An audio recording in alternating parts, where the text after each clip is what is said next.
following program is a peer-to-peer advice show and does not diagnose mental health conditions. If you're seeking social services, please call or text 211 or go to 211.ca.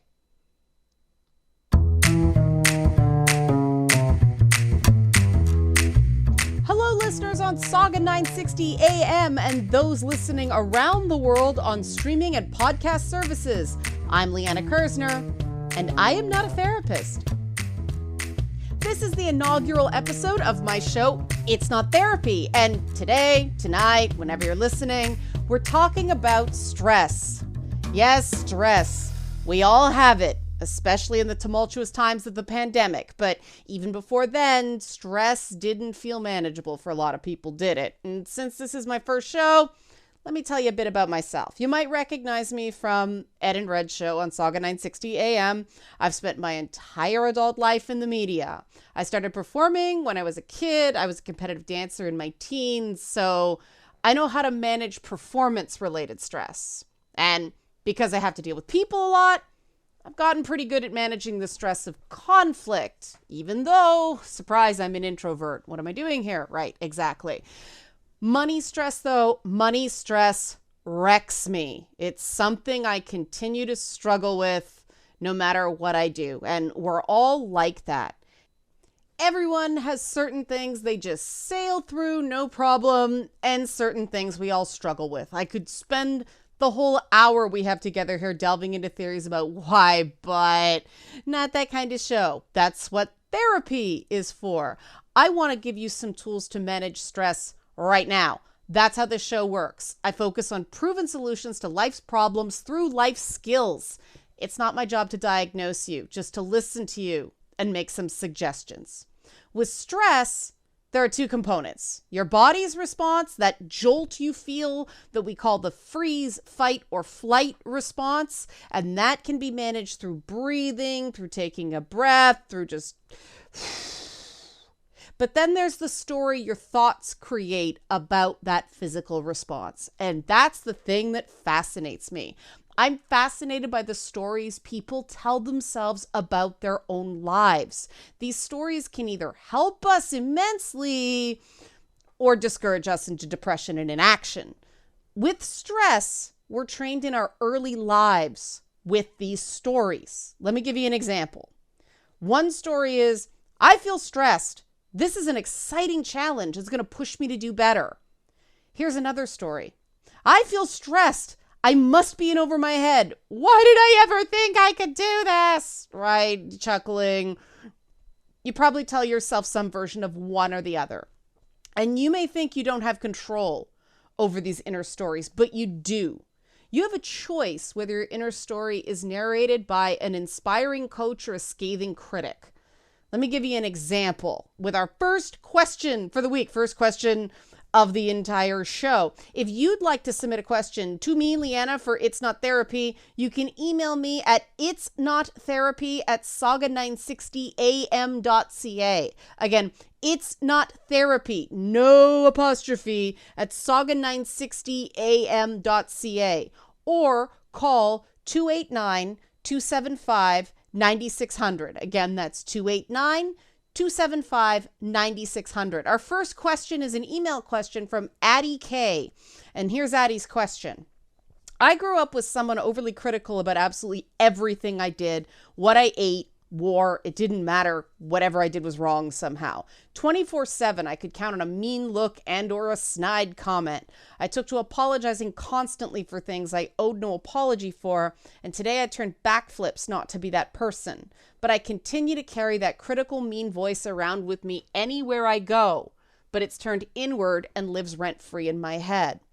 I'd love to kick that inner voice to the curb. Harsh inner criticism made me feel I never measured up, regardless how much I'd have achieved through life. The focus is always what I could have done better. I was diagnosed with bleeding ulcers at 9 years of age, possibly due to stress. As possible feedback from that source isn't going to happen, I understand that now. Addie wants to know how to kick that inner voice to the curb, her harsh inner critic. And thank you for your question, Addie. It sounds like you grew up in a really stressful, invalidating environment, and you're not alone. This question touches on 5 of my most common mantras with my personal coaching clients. I call this list Leanna's top 10 because I touch on these things so often. I figure if I'm going to repeat myself, I might as well make a story out of it. And people love lists. It makes it easier to remember. So here's 5 of the top 10 things I tell my private clients. Healthy goals are based on things you can control. No one can relate to perfect people, so stop trying to be perfect. Self-esteem cannot exist without self-compassion. Don't let problems that aren't your fault lead to mistakes that are. And you are the hero of your own story and not anyone else's. So let me put that together with your question, Addie. First of all, we all know changing habits and thinking is hard. They happen so fast because they're routines. That's why they're called habits, right? I use superheroes a lot. It refocuses people and gets them telling themselves their own story in a way that makes past traumas into superhero origin stories, right? Which sounds so much better. And that's the first trick, just making that positive shift. Think about the tragic past of so many superheroes. Batman's parents, Spider-Man and Uncle Ben, even Superman's home planet of Krypton got destroyed, right? Are these reasons that these characters can't do great things? Of course not. These characters are hard on themselves at times in a way that I actually think is too much in certain comics. Yes, I read comics. I love comics. We all know the movies, right? These characters have power. And so them being hard on themselves is balanced out by their clear faith in their abilities and their capabilities, right? We see these characters as superheroes even when they fail. And Addie and everyone listening, you can see yourself that way too. Addie, when you start beating yourself up, I want you to ask, was this really a bad thing or just a bad outcome? Because healthy goals are based on things you can control. We can't control other people or their reactions. So the goals you set for yourself should be achievable regardless of outcome. I'm going to give you an example of that because this takes some time for some people to get their heads around, right? The next time you catch yourself beating yourself up, think of one of your favorite characters in a story. It doesn't matter who it is. Think about how you'd judge them in a situation like this. Whatever the answer, what you did there is you stopped the knee-jerk reactive negativity. And that's a great accomplishment. That is something you can control. You can set a goal and reward yourself when you complete the goal, right? As you do this over time, and you won't get it perfect the first time, no one's perfect. Stop trying to be perfect. Just do better, right?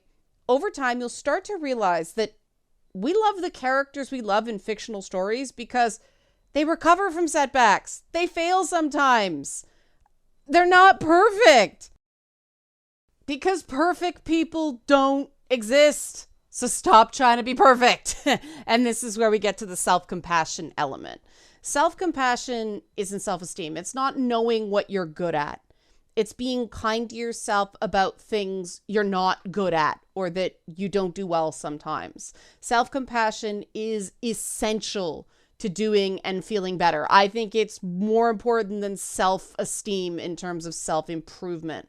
And if you've got a supervillain living rent-free in your head through negative self-talk, that's the opposite of self-compassion. You are not being kind to yourself.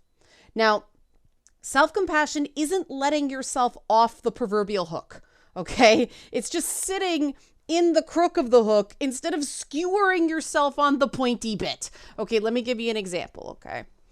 I had a bad day. It'll never get better. That's one story you can tell yourself about what's happening to you. Versus, I had a bad day. It's over. I did my best. I know some changes I can make, so tomorrow I can do better. That's the difference between beating yourself up and telling the future, which nobody has that superpower that we know of, so try not to do it, versus being compassionate with yourself, making troubles temporary, because they are, and giving yourself a positive message to build from when you get another chance. And tomorrow's always another day, right? Forgive the platitude, but sometimes they're true. This is where my top 10 mantra, don't let problems that aren't your fault lead to mistakes that are, comes in. People get stuck in life when they keep replaying fights with the supervillains from their past, trying to change the outcome. You can't. Now, Addie, you say you understand that positive feedback from this source in your past or currently in your life isn't going to happen. But just because you understand it, have you accepted that reality? Because when you accept that someone from your past was one of those supervillains, you see how messed up their methods were, and you stop replicating them in your own story. And that's where we come to another one of Leanna's top 10s. You are the hero in your own story, Addie, and everyone listening. You get to decide how that story is told. You're not the hero in the story of that other person who spews negativity and criticism. That means you can't save them, you can't redeem them, you can't change them. And right now, they're continuing to boss you around in your own thoughts, and you have the power to change that, because you have the power to change your story and only your story. So try changing your primary focus from what you could have done better to the things you did do right. Example, you know what it's like to be hurt by these mean criticisms, so you don't dish them out. You said that in your question. That shows you have a lot of empathy and kindness, and no one can take that from you. No one can change that. That is one of your superpowers, Addie. Apply that kindness to yourself as well. Speak to yourself the way you'd speak to a friend. It'll take some practice. It will. I'm probably making it sound easy because this is the radio and time is of the essence. This is a podcast. We can't go on forever. But with practice, this will start to feel natural. It will become the story you tell yourself about these situations. It can change. You can change. And you can do that, Addie, by building on your superpower of empathy and kindness. Thanks so much for your question, Addie. I greatly appreciate you reaching out to It's Not Therapy and me, even though I'm not a therapist, or perhaps because I'm not one. Let's go to a break. We've been talking for a while. When we come back, we have an interview with an award-winning educator about pressures on students. I'm Leanna Kersner, and we're talking about stress on Saga 960 AM.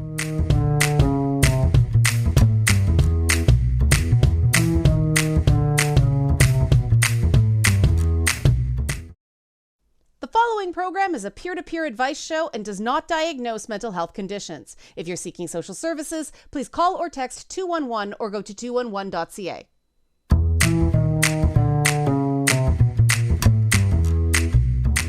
We're back on It's Not Therapy. It is I, Leanna, and I am here with a guest. I have Jason Bradshaw, who is a science educator for the Peel District School Board. He was the 2021 Prime Minister's Award for Teaching Excellence recipient. So Jason is the best of the best. Or is it Sir? Is it Mr. Bradshaw? What do your students call you, Jason? They call me Mr. Bradshaw, but you can call me Jason. Jason. All right. So no Mr. Jason, none of that. No, that's quite all right. All right. So we're talking today about stressed out students, which is a big topic for a lot of parents and in the news. You read the statistics, you read the articles, but Jason, what are you seeing in your classrooms regarding the stress level of students? Well, it's a difficult time to look at that because, I mean, on top of everything else that we always have going on, we're still in the pandemic. Mm-hmm. And we talk about how being in school is the best place for students for their mental health. And I do agree that students perform best when they are in school. It's where they are meant to be, so to speak. It's the best place for most of them. But school also brings a lot of stress. I mean, there's worry about marks and getting into university and getting scholarships. social anxiety and social pressures as well. And students are dealing with all of that on top of the stresses that come with living in a pandemic. So it's a difficult time for students. Right now, as we're into the springtime, we're also approaching the end of the school year. So especially senior students, they're worried about university acceptance and who they're going to prom with and all kinds of things like that. So students are they're ready for a break. They're definitely feeling a lot of stress and difficulty. And, you talk about the social stuff, and I think some people may roll their eyes at, oh, prom and this. Those are very important parts of adolescent development that I think people don't factor into, a mentally and emotionally healthy teenager. And a lot of that stuff has been disrupted, that social learning aspect. How have you found teenagers have been reacting or coping or not coping to that unique stress over the last couple of years? Well, certainly being back in school after many instances of schools being closed has really been something students have had to adapt to. And for the most part, I would say I've seen a great deal of resilience, and I'm actually very impressed by what the young people and what students have been able to do in terms of adapting to the situation. Obviously, there's stress and there's difficulty of reacclimating yourself to an environment where you're used to learning at home in your bedroom or in your kitchen or wherever you have space, to now being back in the classroom with so many of your peers. But I think a lot of the times we adults tend to project our own insecurities and fears onto teenagers and young people. They deserve a lot more credit than we give them sometimes. And that's not to understate the real difficulties that young people face, but they're adaptable. And you see, like, whenever we've come back from these times when schools have been closed, there's always these rough few days when everyone's a little bit awkward and maybe a little bit anxious about things. But within a matter of days, they're back to being those same teenagers who you know and love. They just have this amazing ability to just adapt to the situation that they're in. Now, I mean, that's because you're an award-winning teacher. Obviously, you have something to do, but the research says that teenagers open up to adults that they believe will help the situation, not make it worse. But a lot of, starting even in grade 8, a lot of teens and preteens close off because they think the involvement of an adult will just make the situation worse. It'll ramp up the drama. It'll kind of kill the problem solving dynamics. So as an award-winning teacher, what are your recommendations for adults, for parents, for, aunts and uncles, friends of the family, to help with this adjustment period, to not dump your stress on your kids? Well, I think you touched on a very important point, that young people will open up to adults who they trust and feel comfortable with. And I know that we as educators, we also have to focus on academics, and we want our students to be learning the curriculum, and we want to make sure that we're providing them with challenging coursework and material. But at the end of the day, we have to realize that it's more important, I think, to nurture them as human beings. It's like, I teach science and chemistry, and if at the end of the day, my students don't know how many protons are in a sodium atom, that's something that they can that's something they can look up, right? But more importantly, like, they need to be in a healthy emotional state where they can learn. And if they're not being supported, if they're being told, like, you must get a 95% to get into this university program, and this project is worth 50% of your grade, and it must be handed in on time, and that's going to cause huge stress. That's going to cause them to shut down. That's going to cause them to believe that adults aren't there to support them. We're just there to penalize them and make their life difficult. So I think the first thing is, like, whether you're a teacher or a parent or an uncle or an aunt or a sibling, you just need to let young people know that you actually care about them as human beings, not just caring about what their grade point average is or what university they've been accepted into. Yeah, when did that get lost? Because you're seeing on a lot of Disney Plus series like The Mighty Ducks, Game Changer, and of course Turning Red, they get into stress with 13-year-olds worried about university admission. I mean, when I was in school, it was around grade 11 that you really started to sweat. And even that was a brutal few years. I can't imagine what it does to the cortisol levels in a teenager's brain when they start worrying about it when they're 11.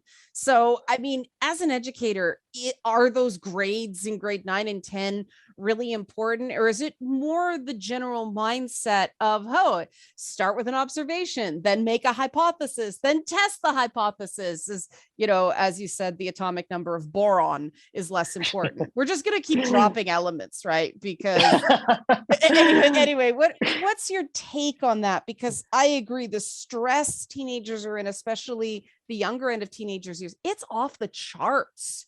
So you have the floor. What do you think? You know, you're exactly right in that it's something that's happening younger and younger. Like when I was in high school, it was really, well, we had OAC at that time, right? Grade 13. Yeah. I was like the second last year to go through that, I think. Yeah. And you know, it was just like your top 6 OAC marks, whatever your average is, that's going to get you into a university program. So along the way, we could focus on the learning, right? You're worried about building those skills so that then when you get to OAC, you can really rock it. But now, even though it's really the grade 12 marks that are looked at for post-secondary, I don't know exactly where this mentality comes from, but more than ever, I'm seeing grade 9 and grade 10 students, which is the youngest I teach. I teach only as young as grade 9 in high school. Very fixated on their marks and saying, sir, I need to get a 90% in this course. And I asked, why do you need to get 90%? It's like, well, I need a good marks to get into university. It's like, you're in grade 9. Yeah. They will never, ever look at your grade 9 marks. And then often they students mention the pressure that comes from at home. And they say, well, you know, my parents or my aunt and uncle, they want me to be getting straight 90s, and if I'm not, then you know they're gonna say that I need to work harder or something like that, and it's the wrong mentality to have. It's like you said, we need to focus on the learning, and I say that to my students so much that now they roll my eyes. They ask me they ask me, sir, how much is this project worth? How many marks is it worth? And I just say, like, you know, I don't even know. Like, I have not even thought about that. The question you should be asking me is, sir, what are we going to learn from doing this? What skills are we going to get to demonstrate? And it takes a lot of work to get them from this position of what is the mark? How much is this going to affect my grade? To instead get them asking, what am I going to learn from this that I am going to be able to take with me? Yeah. Yeah, I remember one of the most important lessons I learned in high school. One of the few tests I completely, for me, a 65% was failing, right? But the teacher, my 11th grade math teacher, Jeff Schifrin, shout out. He said, "What happened?" And there had been a death in the family. He said, "Why didn't you say something?" I said, "I didn't think I could. The test is the test." It was regimented, right? Jane Finch schools. People were really rough on us because they wanted to keep us out of trouble, right? And he said, "Say something. The next time that happens, say something. You can write it later." I had no idea that was even an option. And I have carried that forward into business. And I'm in the media. I've been in the media my entire adult life. It is hustle. That was one of the most useful things I ever learned in school. And when it came out of failure too, it wasn't on any curriculum. It was a teacher going, "What happened?" And you guys are under increasing pressure not to connect with a kid on a one-to-one level that way anymore. How do you thread that needle to engage and make a teen feel that you're there for them? But also, I mean, let's face it, cover your butt, because it's crazy out there now. Well, you know, maybe this isn't the right answer to this question, but I am becoming less and less interested in the covering my butt aspect of it. And I say that from a place of privilege. Like I'm well established in my career. Right. I have a reputation. I have a little bit of clout, perhaps. So a new teacher or somebody who's still working their way up, obviously they need to be very careful about, dotting their I's, crossing their T's, not crossing the wrong people. But for me, it's, if I have a choice between doing what I'm quote unquote supposed to do and taking an action that I think is going to best support a student, I'm going to do what supports the student, and I'll deal with the consequences. And it's like the example that you just mentioned, like what happened to you. It's like I see that every day as well, where I would tell a student, you can hand this in late. I will not penalize you. Like there is stuff going on in your life, like especially now with COVID. Like every day I'm getting emails. My grandparent is sick. They're in the hospital, or something else. And I will say, like, that's okay. Like, you know what? You take care of you. If you can't come to class today, don't come to class today. But there's a test today, sir. Oh, I don't care. The test will be here when you come back. Like, there's more important things in life, and kids don't believe it. They will say to me, like, are you sure? Like, is this a trap? I'm like, no. And they've been programmed that way. And when I tell people things like, I don't deduct marks for late work or something like that, and I'm always told, well, you're not preparing these kids for the real world. And that's I say, actually not true. Like, come on, we are adults. Like, we know there have been situations where we have had accommodations where we haven't met a deadline. I mean, it's life, it's the world. Like, you can accommodate these things, but for some reason, even though we adults have come to expect these accommodations, we believe that children should be able to survive without them. Like, that's completely backwards. If anything, they need more support, not less.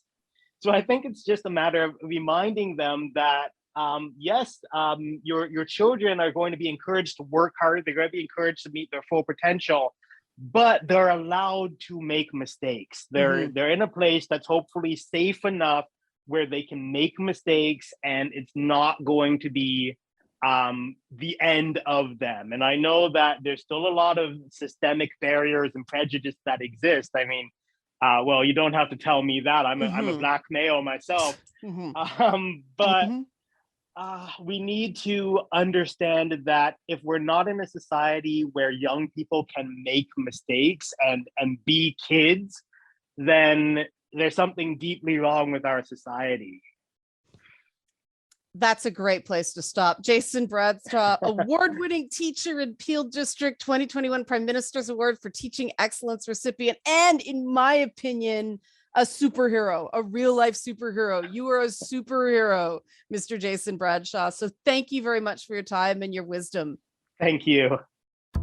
We're going to go to a break. When we come back, we're going to get to a caller. If you'd like to call or email a question into It's Not Therapy, you can call at 289-275-9600. That's 289-275-9600, or email It's Not Therapy at saga960am.ca. That's It's Not Therapy, no apostrophe, at saga960am.ca.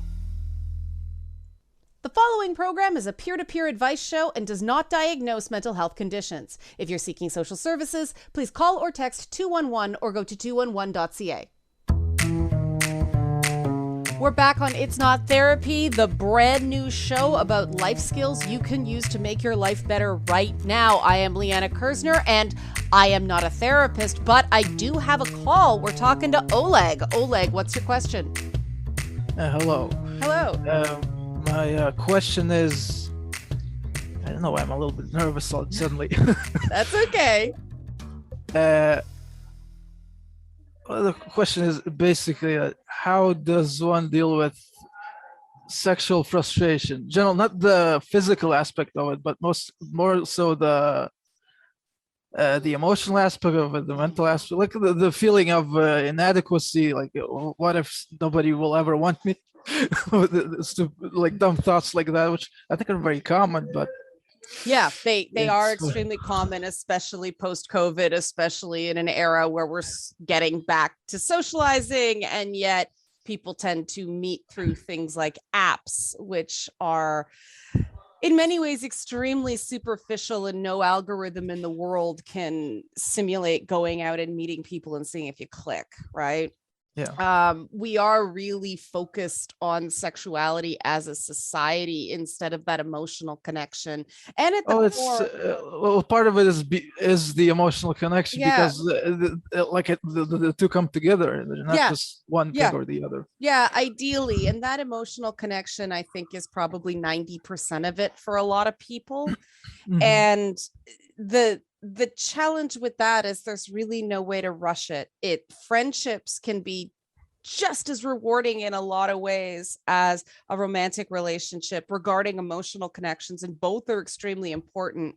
And unfortunately, as a society, we tend to, privilege or play up those primary romantic relationships to the detriment of friendships, and it sort of has eroded socialization to the point that now we have this contested thing, hookup culture, that really is taking a lot of the emotional commitment out of it. Now, that part of your question of will no one like me, what if I never do, that is extremely common. I hear that from a lot of people, especially a lot of men, and there's competing tensions right now post Me Too, where decent guys are afraid of coming across the wrong way, freaking a woman out or freaking another man out, and it being this big disaster. But at the same time, they, guys like you want to meet people, want to fall in love, want to have those really fulfilling relationships. So the first thing, do you know what you want in a partner? Because that's a step a lot of people skip.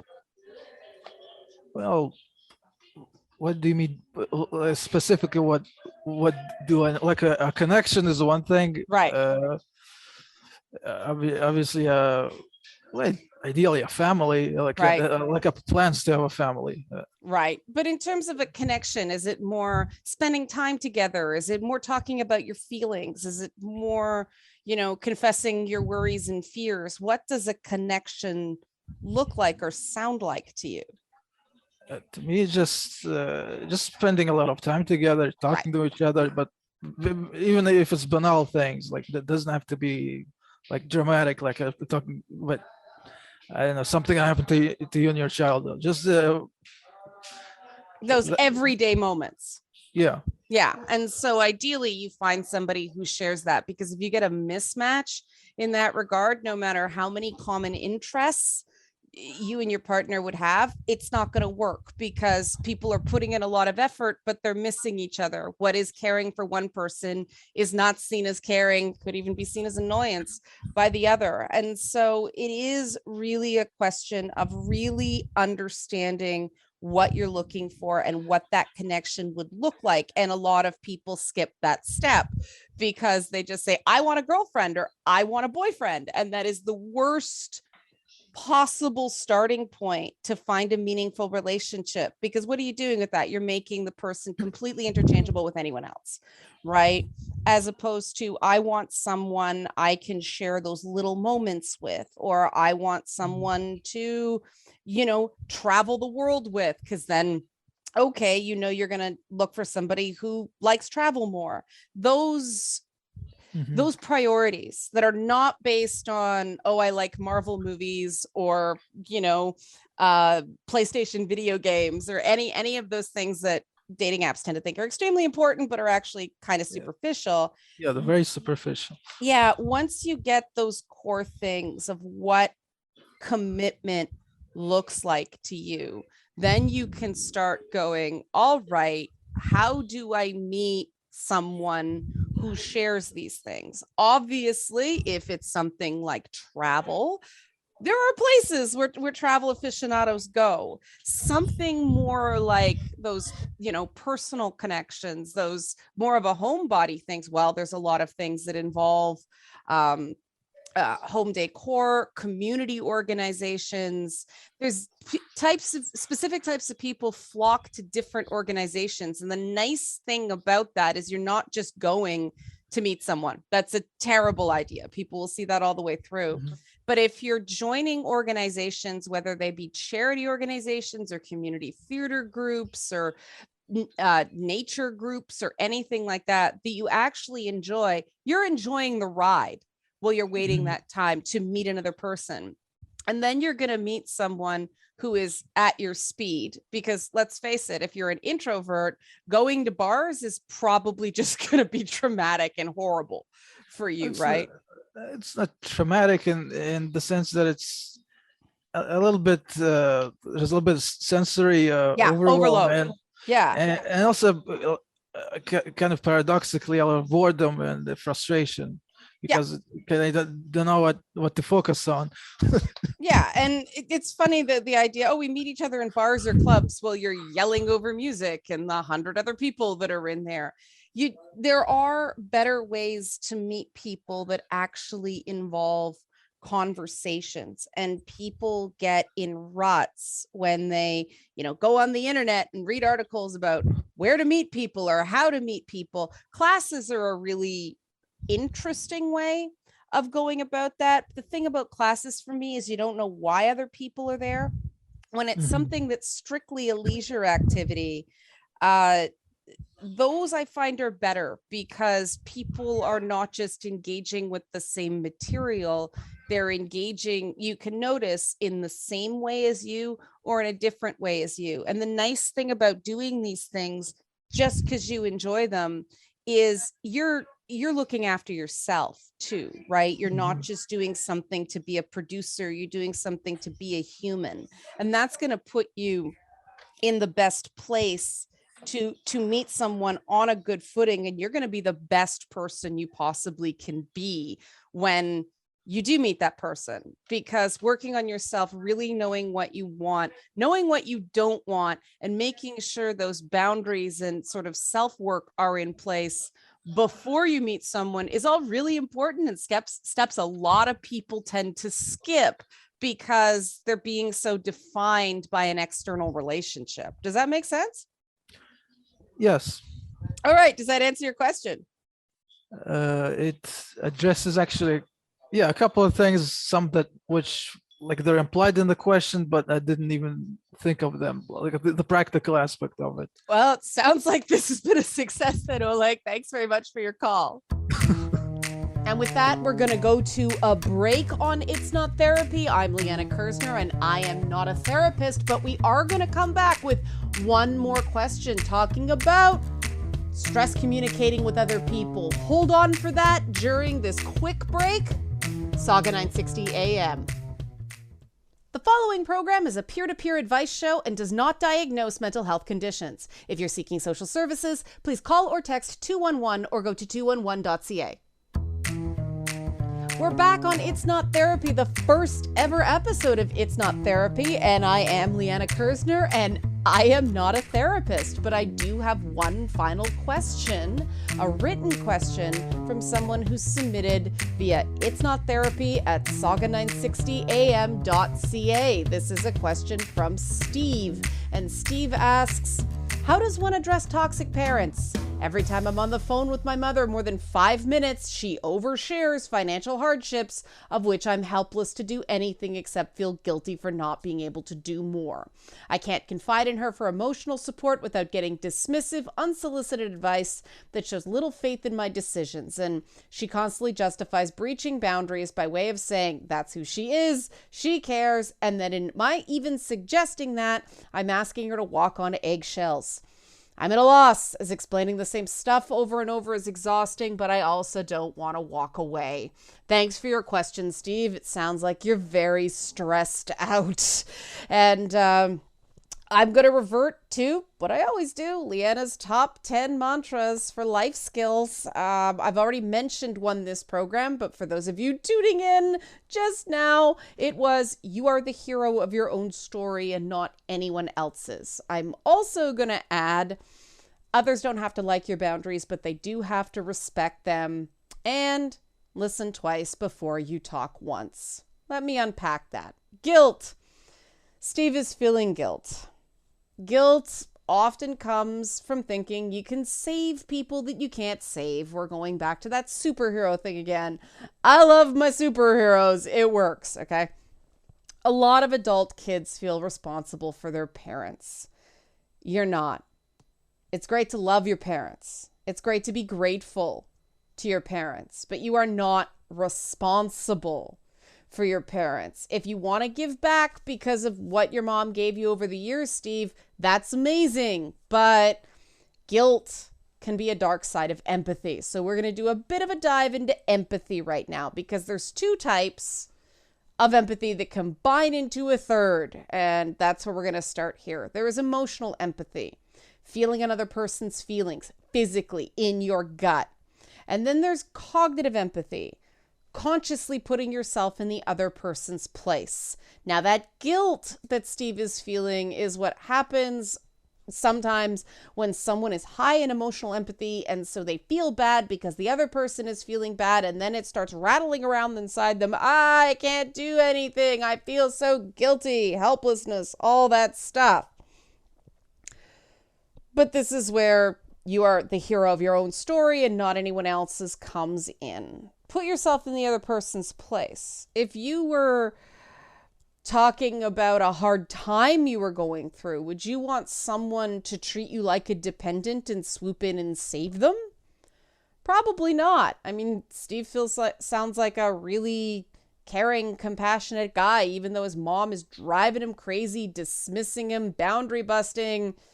He's exhausted, but he doesn't want to walk away, meaning he's not looking for anyone to save him. He wants to save himself, right?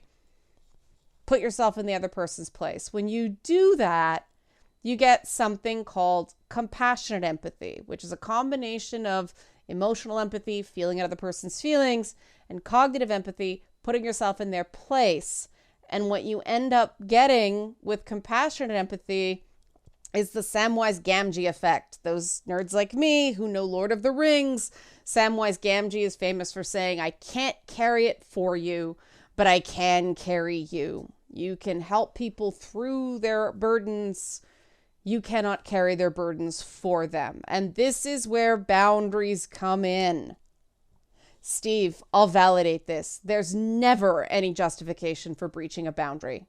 Okay, so whatever reason your mom's gives, no. When your mom busts a boundary, she's busting a boundary. And she doesn't have to like your boundary, but she does have to respect them. One of Leanna's top 10. So this is what you do. When mom busts a boundary, you end the call without anger. No, you busted my boundary. You violated. Hang up the phone angry. No. Just real simple. Oh, I gotta go, Mom. Gotta let the dog out. There's something on the stove. Love you. Talk to you later. Bye. Super busy. This is a job for Superman.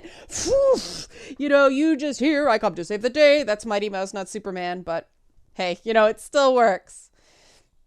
Keep it light. Don't bring up the boundary violation. At this point, she's heard it. She's not respecting it. Insanity is doing the same thing over and over and over again and expecting a different result, right? Don't repeat your boundary. Enforce the boundary. She's not going to get what she wants by crossing those lines anymore. You're busy. You're a superhero. You got to go save the day, right?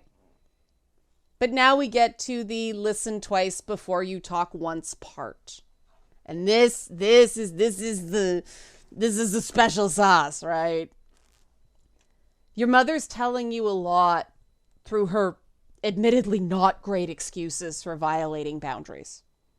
This is what she said. This is what I read in the message, because I read it twice before I opened my mouth. It's who she is. She cares. You're asking her to walk on eggshells. That's the message. Listen to that message. And then listen again. Do you hear it? She's looking for the same thing Steve is here. Validation. Validation as a person, even though her life is a mess. So what you do is you give it to her, Steve, when it's warranted. And that balances out when you have to kill conversations with kindness. You know, boundaries crossed. This is a job for Superman. Whoop, gone. But you can make her the hero of her own story when she does something that you can support. Send her messages out of nowhere about something you appreciate. I love you, Mom. I'm thinking of you. You know, support the things she likes that you think are positive. You don't have to walk away from boundary busting parents like Steve's mom forever. But you do have to temporarily take off, and that this is a job for Superman when they cross lines. So again, listen to what they're telling you in a quiet moment. Go over it when they're not driving you crazy, when you're not feeling pushed, and go, what is it that she's looking for that I can validate, even while I don't validate the behavior that's crossing my boundary? Because again, there's never, ever, ever a good reason to violate someone's boundary. You don't have to like someone's boundary, but you do have to respect them. And one of the boundaries that you have to respect is time on a radio show. And we have come to the end of this inaugural episode of It's Not Therapy. Steve, thanks for your question. Please email me back and tell me how it's going. And if you out there listening on Saga 960 or on the web want to ask me your own question, you can do it via email. It's Not Therapy at saga960am.ca. Again, that's It's Not Therapy, no apostrophe, at saga960am.ca. Or you can call and leave a message for me while the show's not on. 289-275-9600. That's 289-275-9600. If you want to do a back and forth like I did with Oleg, you can. We can set up a time to talk when I'm not on the air. This is what I do. I'm here to listen and offer you proven solutions to life's simple but not easy problems, right? If you need therapy, therapy's fantastic. If you don't want therapy, that's okay too. But if you are in therapy, therapy itself can cause stress, and it's very important to continue to talk to the people around you to get those supports while you're working through those tough solutions to tough problems. You can be the hero in your own story. You can be a superhero or a fairy tale princess or anything else you want to be in your own story. It's all about changing those narratives to make them work for you instead of against you. And that's what we do on It's Not Therapy. Because I am Leanna Kersner, but I am not a therapist. Thanks for listening. Not watching, listening. You're watching with your ears. Thanks. Saga 960 AM. Good night.